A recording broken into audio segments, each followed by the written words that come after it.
Ils ont atteint leurs objectifs grâce notamment à deux principes, l'action clandestine et la responsabilité collective impliquant tous les combattants du soldat à l'officier.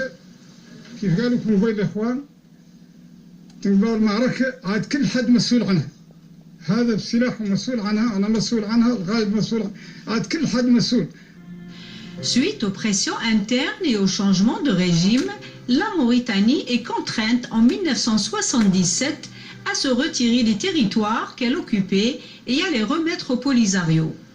Elle ira même jusqu'à reconnaître la République arabe sahraoui démocratique en 1984. Mais la joie des Sahraouis consécutive à ce succès est de courte durée, car le Maroc saisit l'occasion pour occuper et annexer des territoires rétrocédés par la Mauritanie.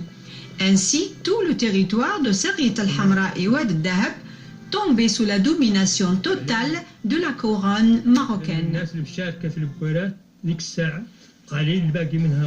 L'armée sahraoui lance l'opération de Bouiret dans le sud marocain en 1979. Elle engagea un grand nombre de combattants sahraouis, dont certains sont morts en martyrs.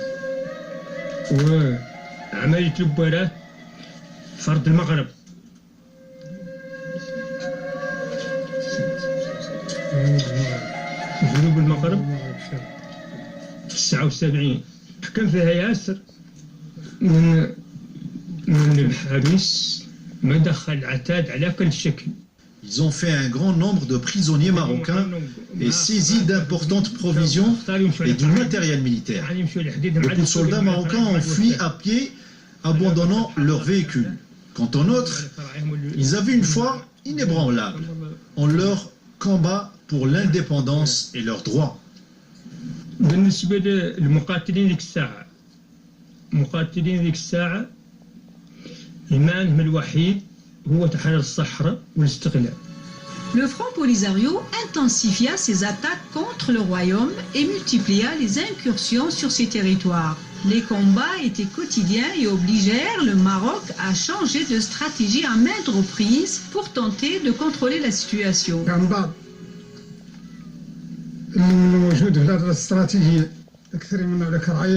Malgré des effectifs réduits, nos combattants se sont déployés sur l'ensemble du territoire.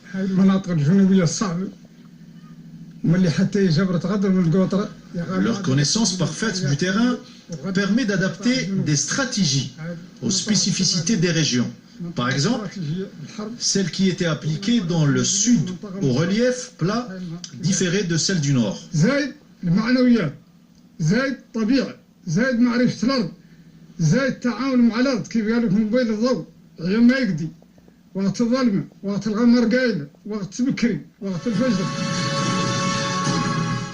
Les plans marocains de domination se succédaient mais se heurtaient à chaque fois au lion du Sahara, le martyr Weli Mustafa Seyed et à ses hommes.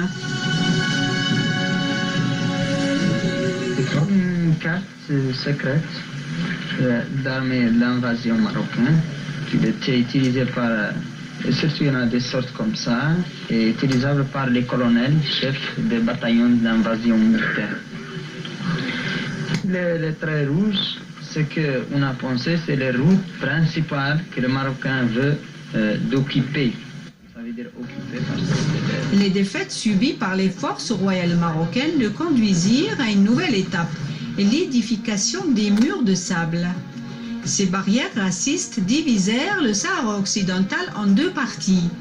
Elles permirent l'annexion au territoire marocain des villes d'El Ayoun, Smara et Boujdour. Ce territoire devient zone d'occupation prioritaire car il est considéré comme le triangle utile en raison de ses richesses. En effet, ces villes disposent d'un quart des réserves mondiales de phosphate, en plus des mines et de cuivre. Quant à la façade maritime, c'est l'une des plus riches au monde en poissons. Le mur était un complot franco-israélo-marocain. Les Marocains l'ont édifié pour en faire une enceinte de protection de leur armée. Mais nos combattants, habiles et entraînés, l'ont franchi pour mener plusieurs grandes opérations militaires.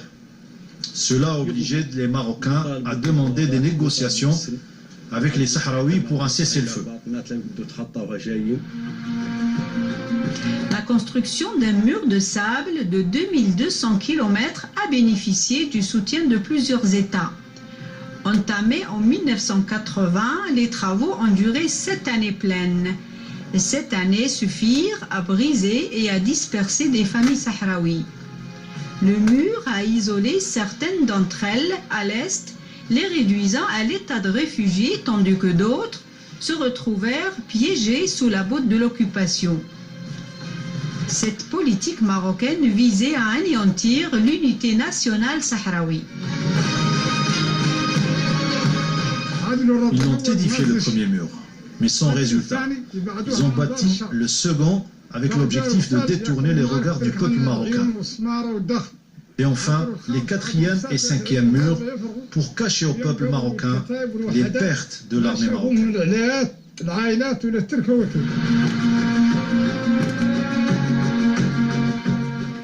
Le mur fut équipé de détecteurs sophistiqués et connecté à des radars électroniques de surveillance. Posés sous le sol, ils peuvent distinguer les mouvements de l'homme de ceux d'une machine et les repérer à une distance de 60 km. Derrière le mur se trouvent des batteries d'artillerie lourde de longue portée, des réseaux de barbelés et des champs de mines.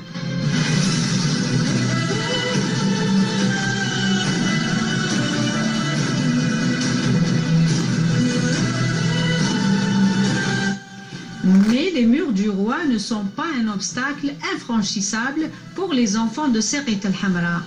Ainsi, à l'aube d'un certain jour, ils en occupèrent une partie après avoir neutralisé les systèmes de surveillance, infligeant à Rabat une défaite cuisante.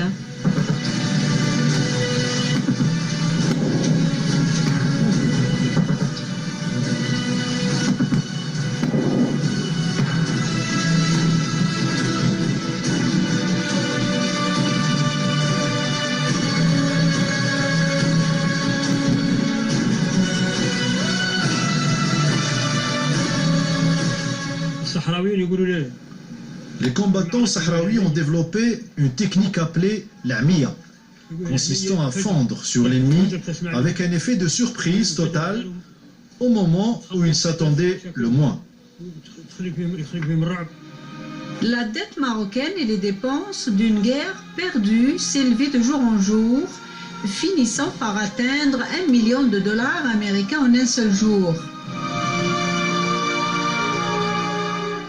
Après 16 longues années, la guerre cessa avec l'acceptation par les deux belligérants d'un plan de paix et des résolutions du conflit proposé en 1990 par l'ONU et l'ex-OUA, Organisation de l'Unité africaine.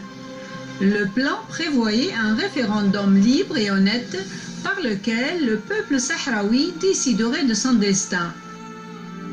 Le Conseil de sécurité s'empresse d'envoyer une mission onusienne, la MINURSO, la mission internationale des Nations Unies pour un référendum pour le Sahara occidental. Sa mission était de contrôler le cessez-le-feu conclu en 1991 sur la base de l'organisation d'un référendum en février de l'année suivante. Depuis, Rabat ne cesse de bloquer la solution du conflit qui reste dans le fond un problème de décolonisation. Les prisonniers sahraouis ont été maintenus en détention et ne seront libérés que de longues années après le cessez-le-feu. Lors de leur capture sur les champs de bataille, c'étaient de jeunes gens, ils ne reviendront chez eux qu'à un âge avancé. Ils découvrent un monde qui avait bien changé. Certains ne reconnurent même pas leurs enfants.